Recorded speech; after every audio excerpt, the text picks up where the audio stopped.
We have a couple of callers. Would you like to bring one in? On you. If you are a caller calling in, I'm on. Oh, and Dick. But Hello. There's another guy on too, so I don't want to talk over him. Who's the guy that said he's muted? You weren't muted, by the way. I have no idea. Who are you, and tell us about yourself. Oh yeah, hi. I am an ex-atheist, and I always listen to the show. I really like the format that you guys have. And why is it that, are you British? Why is it that atheists are British? Me? Yes, well, I was born in England. I'm from Winchester in the south of England originally, but I haven't lived there decades. And I am actually an American citizen now, and consider myself an American. So yes, a bit like the founding fathers. I'm English originally, but now I consider myself an American. Yes. Why do you consider yourself an ex-atheist?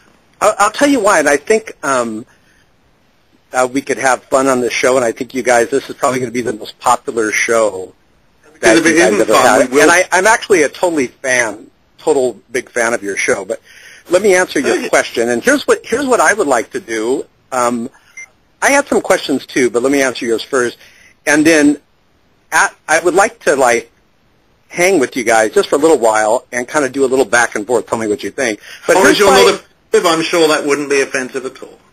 Yeah, as long as I'm just kind of give me a chance to kind of talk. Deal? Oh, please do. But as I say, if you're offensive at all, we will cut you off. I do. Oh, you know, as Christians. No, you know, as Christians believe in objective moral values, so we're never offensive. Don't know that. You can explain. Yeah. I won't go Pol Pot, Stalin, Mao, or those other guys. I don't, but I'm sure you can explain what you're talking about. Okay. Oh, sure. And let him talk, please. Sometimes there's a delay, so I want you guys to know if we kind of cut each other off. I understand, because sometimes there's a little delay. So let me kind of get out why I left atheism, and then also why I think atheists are having, kind of give you a different perspective, why atheists have a hard time getting people to, come on board to atheism, okay? The first thing is, and I got a question for you guys, but let me kind of go through this and then I'll wait. There really is no proof or evidence that atheism is accurate or correct. I think most people, like me, they leave atheism because there's no proof and evidence. There's a lack, L-A-C-K. Wait. I'm going to have to stop you there. Oh, wait a minute. Hold on. You said you weren't going to interrupt me. I want to stop you there. You talk proof to atheism. It's already happening.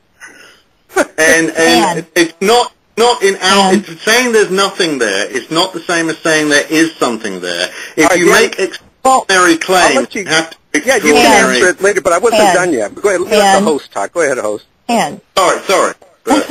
Okay. Thank you, guys. So, look, give me 2 seconds. Han, please don't interrupt him. Look, I can refute him all day, so can you, and we all know. Oh, good, because I know it. From every standpoint, you have a perspective. I'd like for him to finish his comment quickly. We'll mix it up. I know it's 2 versus 1, and you guys are outnumbered. No, please do. We're going to go with it. Let me get back to this. I'll kind of fly through it, guys, and maybe just kind of write it down because I'll go through real quick.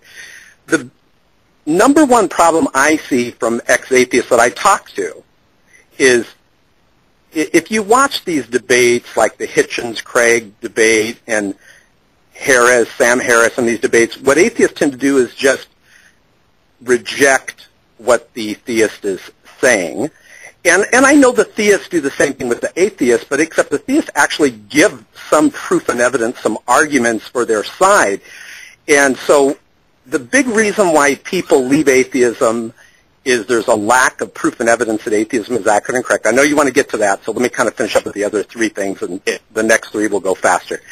And I would like to ask you guys, without evading, when you get on, without evading or chickening out, provide some proof and evidence, something that we could research that would show that atheism is accurate and correct. Okay, so that's the question there. But here's the other 3 things. I have an answer to that. So have you guys noticed that atheists always bash God, but they never bash Satan? The the third thing, hold on, Dan, listen to what the host said.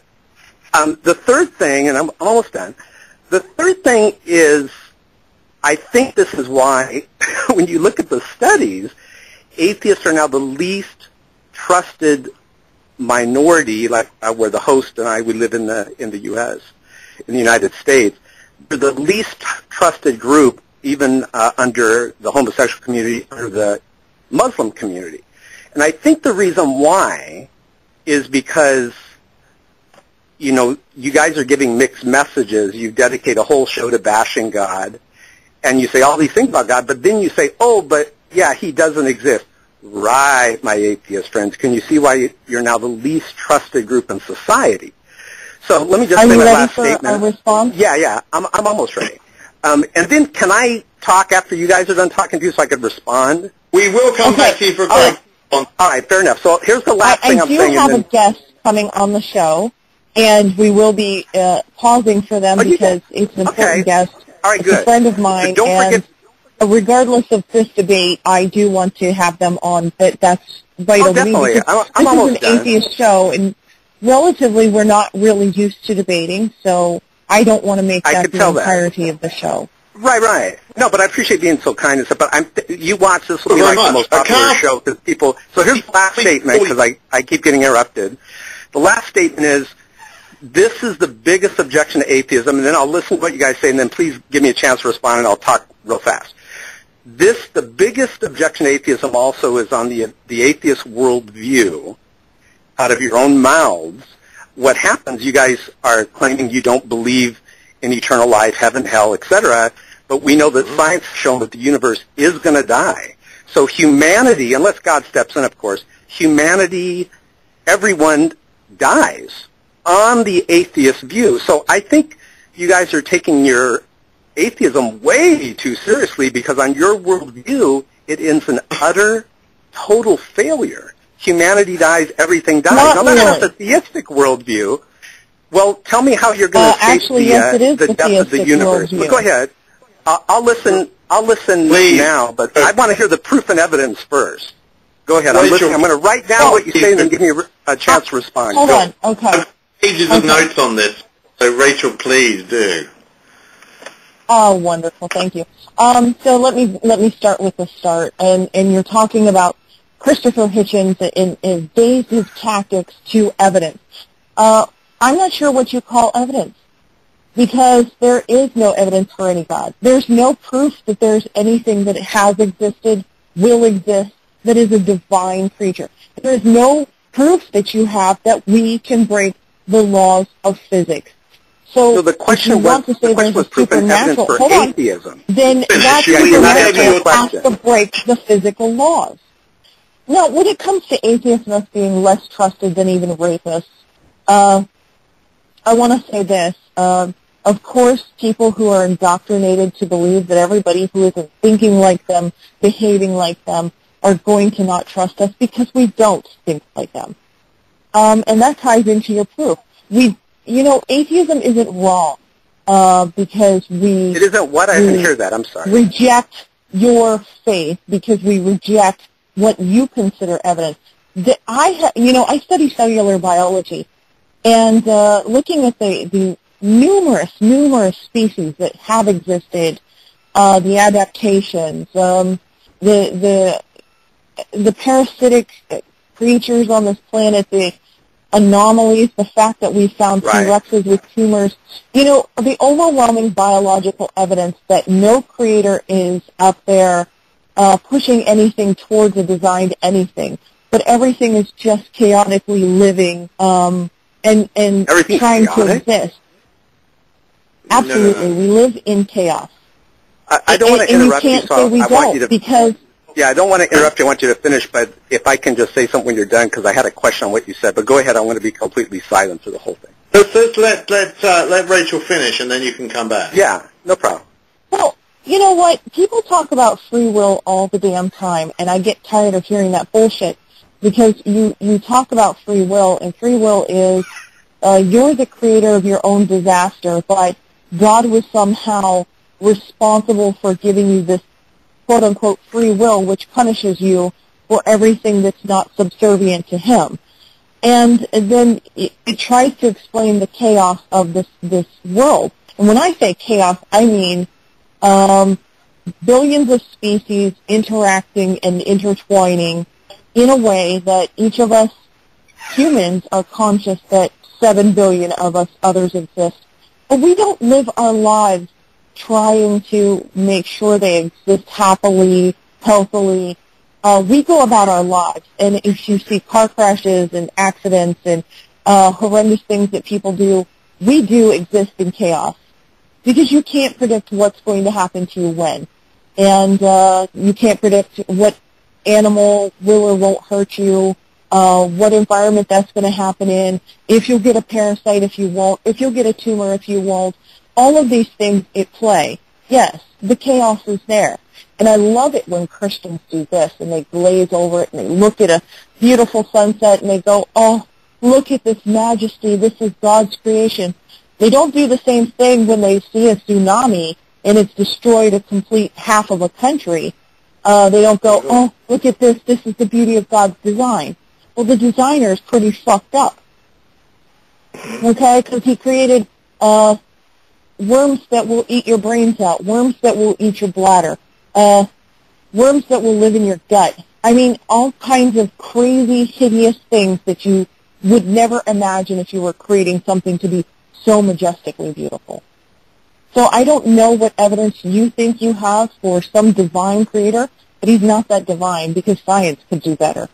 And by the way, if your creator is so divine, why didn't his book entail all of the scientific knowledge we would ever need to exist on this planet?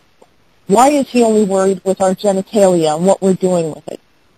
Because that sounds to me like an uneducated, pedantic mind that doesn't know the scope of intellect enough to talk about science, but only knows what you're doing with your genitalia. And as far as why atheists talk about God and rage about him, because we have to stoop to your level.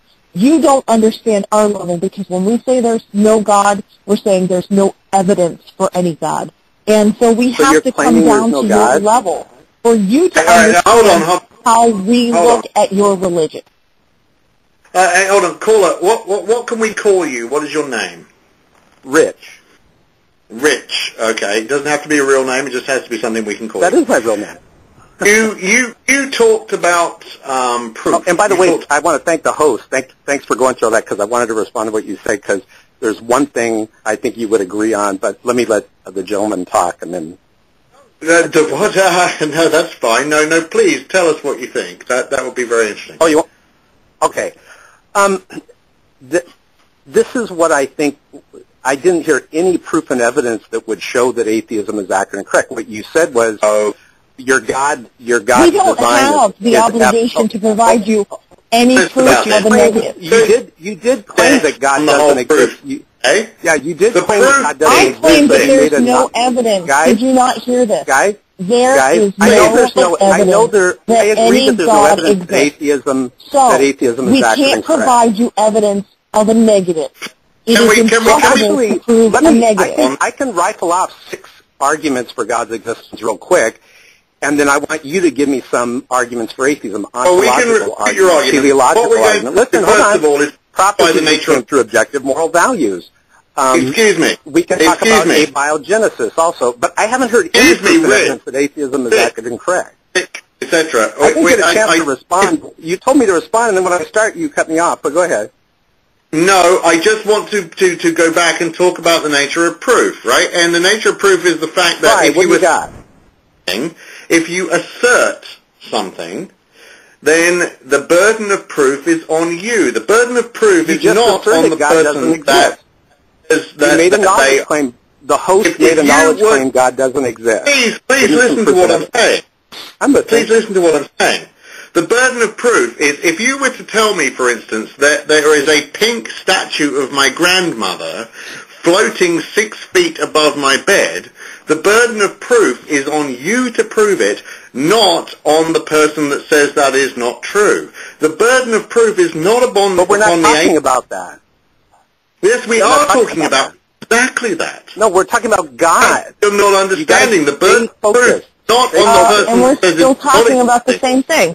I haven't heard, listen guys, how long have I been on? I haven't heard any proof and evidence that atheism is accurate and incorrect. Certainly, I you're completely already. avoiding Give me the something. fact of what You we're are saying. completely avoiding. Just like and I didn't say no. That the host is scared.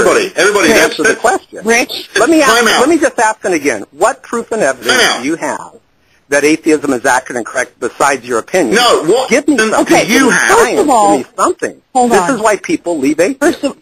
Stop, or I'll put you on hold. Okay. I'm on hold. Stop. I'm waiting. No, we're very happy to, but you have to understand the nature of proof. If you assert Hold something... on. Dan, let me break something down real quick, because I keep catching this, and it needs to be addressed. You keep saying that we have some burden of proof. We don't have any burden of proof on us. Wrong. You want us to provide evidence for a negative. I keep telling you that is not the case, and I make it very clear. We cannot prove that there is no God, but there is no evidence to suggest your God, you just said, the Muslim hold on, God, I missed that. the Hindu 3,000 plus God, any of them have what did you say? You can't prove that there is no God? And we're not going to change that to suit the fact that you want us to provide you with something. You can't even show me where your guys, I'm being very respectful. Could Don't hang break up. I mean, the very laws respectful. of physics. As Christopher Hitchens has said, supernatural claims require supernatural evidence. If you want to claim that there is something supernatural, then you have to prove how it can break the laws of physics to exist. To the host, can I ask you something? Because I thought I heard you say something, and I just want to make sure I don't misquote you. It's Rachel. You can call me Rachel. All right, Rachel. Sorry, Rachel, I didn't know your name. Rachel, did you just claim that you can't prove that God doesn't exist? Did you say that statement? I said it like every atheist will say to you who is logical and rational. So if you can't prove that God does not exist. Listen to her argument. Listen to what she says before you jump in. I'm trying to listen, but you keep talking over. Go ahead, Rachel. Listen. The burden of proof is on the claim. We cannot prove that God does not exist, but there is no evidence. And until such time as you provide us evidence, we abstain from belief in any divine figures until such time as there is proof.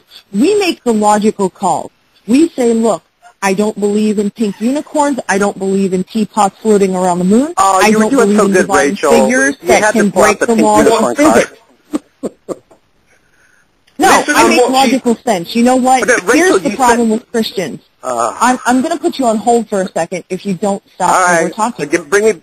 He's talking. I'm just trying to let me get over to the edgewise. But go ahead. I have to finish a statement before you can. All right, just don't hang up on me like most atheists get afraid and hang up, so don't get afraid and hang up on me. Go ahead. I'm not afraid of you at all. Oh, good. Okay? So don't hang up. And it's not about fear, it's about frustration, because the problem is you have this cognitive disconnect. Anytime that I say to you that there are parameters for proving a divine figure, anytime that I say to you that the burden is not on us, you don't want to hear it. What you want to hear is that there is a weakness and a flaw in atheism. But we make the logical call. All that you have is an indoctrination, which you return to because you obviously haven't looked at the evidence. If you looked at all of the evidence that I have seen... I left my indoctrination. I don't care if you were an atheist for 10, 20 years. It doesn't mean that you did the work to be the atheist. And a lot of people don't. They simply get angry and they go, oh, there's no God. Or they make some snap judgment. But they never do the work to understand why it could be the point to be an atheist, why it could be valid to be an atheist. You didn't do the work, and it shows. Because the first thing that you do is start talking about atheism like it's a religion. Rachel, can I say something? Rachel, please, you have failed. Rachel, you have failed miserably to provide proof and evidence that atheism is actually correct. However, you have conceded that you cannot prove that God doesn't exist. Therefore, you're not in atheism, you're in faiththeism. You're taking this all based on faith. See, this is, I love this. Christians I love it too. Get it. Your show is I great love for the cognitive disconnect. you can't prove X, Y, or Z, so L must be true. Give me some argument. No, give me an if argument. I can't I prove the that the stars live in my bedroom, that doesn't mean it's true because I can't not prove it. That God doesn't exist? Heaven. How do dinosaurs prove that God doesn't exist? Come on. No. How about you know what? That doesn't even make rational sense. Where do you fit that in your logic? That's what you said. You were bringing up dinosaurs and all this. None of that shows that God doesn't exist. Actually, no. At this point, I was bringing up speciation and parasites and cancer. You brought that up too. And the fact that a T-Rex had a tumor. Wait, let Rachel talk. The fact that the same things in nature that happen to humans happen to animals. How does that prove we are that atheism related. is true? That evolution happened, that we have overwhelming evidence of it, that there seems to be no divine direction. Humans are cousins to chimpanzees. Rachel, how does share that prove common ancestor. We have evolved from bipedal, ape-like creatures. Give him one last word. I could go on and on. Yes. And you still won't listen. Yeah, but Rachel, here's the thing. Don't hang up on me, guys. You said you're going to say listen. Here's the thing. So make this Rachel conceded that she cannot prove that God does not exist. You guys should change this to the theistic show, the pink theist show. You should change it to the theist show. But Rachel, you didn't give me any proof and evidence that atheism is accurate and correct. None at all. You talk about dinosaurs, tumors. Because you can't get it. It totally is. This is why atheism is such a small... Just because you don't make rational sense doesn't mean atheists don't. Theists rule the world. You know what? We make the rational sense. Because I don't make judgments based upon no evidence. You make all of your judgments based upon no evidence. You know what? Dr. Craig was right. Dr. Craig said it is the atheist that believes in a view. Oh, Dr. Craig. There's some great information. All right. Listen, Rich, thank you very much. Hold on, don't cut me off. The atheist believes in a view of which there is no evidence. And what do you believe in? I believe in things that have proof and evidence. That's why I'm an atheist. I don't have enough blind faith to be like you guys. If you believed in things that had proof and evidence, you would believe in science. I really believe in rationally evaluating your dogma. Be honest. You admitted that you cannot provide any proof and evidence that atheism is actually correct, didn't you? What does that mean besides that you want to find a flaw? Did you admit that? Did you admit it? Be honest. Everyone's listening. Did you admit? Here's the thing, I can admit it all day, and it will still lead to the same... Rachel, did you admit that there is no proof and evidence? Oh, she's running from the debate as usual. No, we're not running for debate, and if anything, Rich, we have a guest coming on, and I'd like to keep you, if possible, on hold, so that we can talk to our guest, but then come back and talk about this sort of debate, perhaps with our guest, if that's okay? Well, the problem here is this. It's going to keep being circular because he wants to hear that, you can't prove that God exists. So therefore, it's the same theist view. You can't prove it, so therefore he must exist. The burden of proof is not on us. The burden of proof is on the people making the claim.